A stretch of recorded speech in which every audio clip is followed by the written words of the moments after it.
Dito guys ay may nakalaban akong top 3 Supreme Harley at pinagmamayabang pa niya. Sinabi niya na mainggit daw kami sa badge niya at sinabi niya din na boring daw pala mag-classic. At syempre i-target lock natin para makita natin kung malakas ba siya.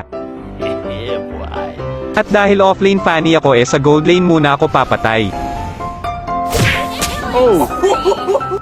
Another one.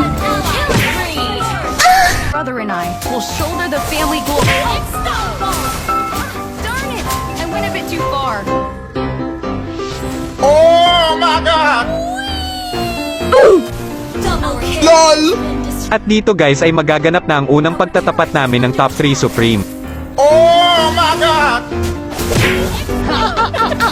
Dito guys sinisipan niya yung kakampi niya na bobo daw kaya lumakas ang akin.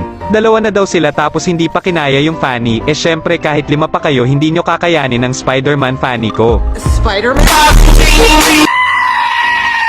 Gusto nyo bang makakuha ng libreng ganito kagandang skin at recall? Tignan nyo lang ang bio ko.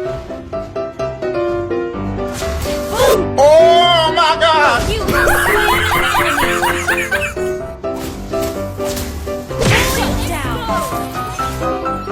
Dito guys ay sinabihan na tayo ni Harley ng marunong.